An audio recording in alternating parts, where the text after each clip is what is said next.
आशा है आप सभी अच्छे और प्रसन्न होंगे। चलिए आज हम पढ़ते हैं पाठ 17, यही वरदान दे। करते हैं इस कविता की शुरुआत।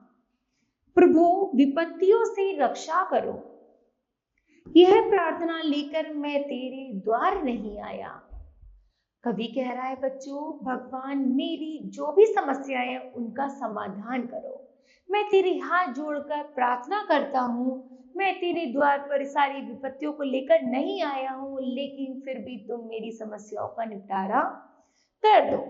विपत्तियों से भयभीत न हूँ, यही वरदान दे। बस मुझे भगवान यह वरदान दे, मेरे सामने कितनी भी विपरीत परिस्थिति के ना हो, मैं उनसे डरूं नहीं, अर्थात उनका मुकाबला करने में सक्षम रहो। मुझे ऐसा वरदान दो।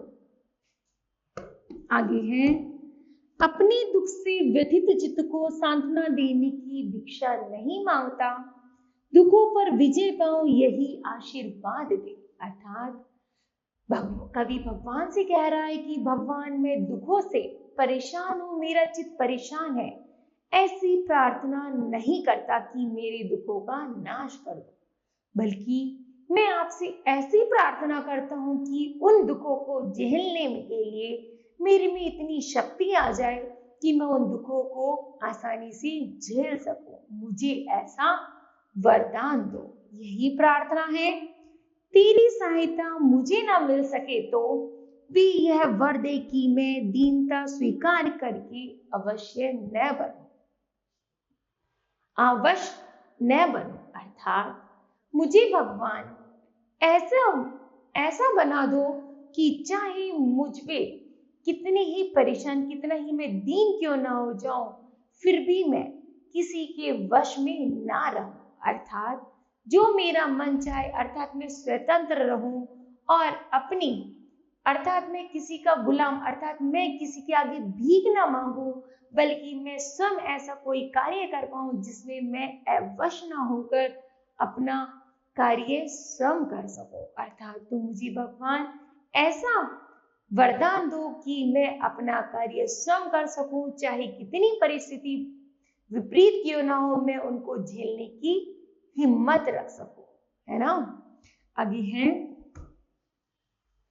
संसार के अनिष्ट अनर्थ और छल कपट ही मेरे भाग्य में आए हैं। अर्थात कवि बता रहा है कि मेरे भाग्य में संसार में जितने भी अनर्थ, कपट और जितने भी बुरे कर्म है, सब मेरे भाग्य में आपने लिख दिया है कि मुझे इन सभी चीजों को भोगना ही पड़ेगा। तो भी मेरा अंतर इन प्रताड़नाओं के प्रभाव से छीण ना हो। अर्थात भले ही मेरे सामने कोई भी दुख, अनर्थ, छल कपट क्यों ना हो, फिर भी मेरा मन इन सब चीजों को झेलने में लगा रहे। अर्थात मैं परेशान ना हो, मुझे इतनी सामर्थ्य देना कि मैं इन दुखों को आसानी से झेल सकूं। मुझे बचाने यह प्रार्थना लेकर मैं तेरे दर पर नहीं आया, केवल संकट सागर में तैरते रहने की शक्ति मांगता हूं। और हे प्रभु, मैं तेरे दर पर इसलिए नहीं आया हूं कि तू मुझे इन संकट से बचा ले, बल्कि मैं इसलिए आया हूं कि तू मुझे इन भले जितने भी सागर जय गहरे जितने संकट क्यों न हो, मैं उनमें आसानी से तैर सकूं। मुझे इतनी शक्ति देना, मुझे इतनी सामर्थ्य देना कि मैं उन सागर को, उन भंवरों को आसानी से पार कर सकूं। मेरा भार हल्का कर दे, यह याचना पूर्ण होने की सांत्वना में नहीं चाहता, यह भार वहन करके चलता रहूं, यही प्रार्थना है। अर्थात भगवान तुमसे मेरी यही प्रार्थना है कि चाहे तुम मेरे ऊपर कितना ही दुखों का भार क्यों न रख दो, मैं नहीं तेरे दर पर रहूंगा कि भगवान इन भारों को ले लो, लेकिन मैं ये जरूर कहने के लिए आया हूं कि इन भारों को लेकर मैं चलता रहूं। मुझे इतनी शक्ति देना, मैं इन भारों को लेकर चलता रहूं, आगे बढ़ता रहूं और एक दिन सफलता की श्रेणी पर पहुंच जाऊं। तो मुझे इतनी शक्ति देना, सामर्थ्य देना कि मैं इन सब चीजों का भार वहन कर सकूं। आगे है, सुख भरे क्षणों में मैं नतमस्तक हूं तेरे दर्शन कर सकूं, किंतु दुख भरी रातों में जब दुनिया मेरा उपहास करेगी तब मैं शंकित ना हूं।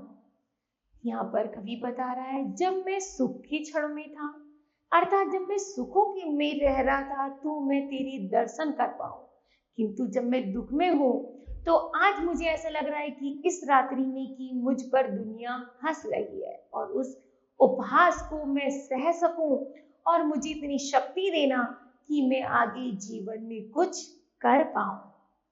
यही मैं वरदान चाहता हूं और मैं चाहता हूं कि मैं कुछ आगे जीवन में बढ़ पाऊं, चाहे मेरे ऊपर कितने ही दुख संकट क्यों ना हो, लेकिन मैं उनको वहन करने की मुझे प्रभु शक्ति देना। ठीक है, तो मुझे आशा है बच्चों यह पंक्तियां आप सभी को समझ आई होंगी। धन्यवाद।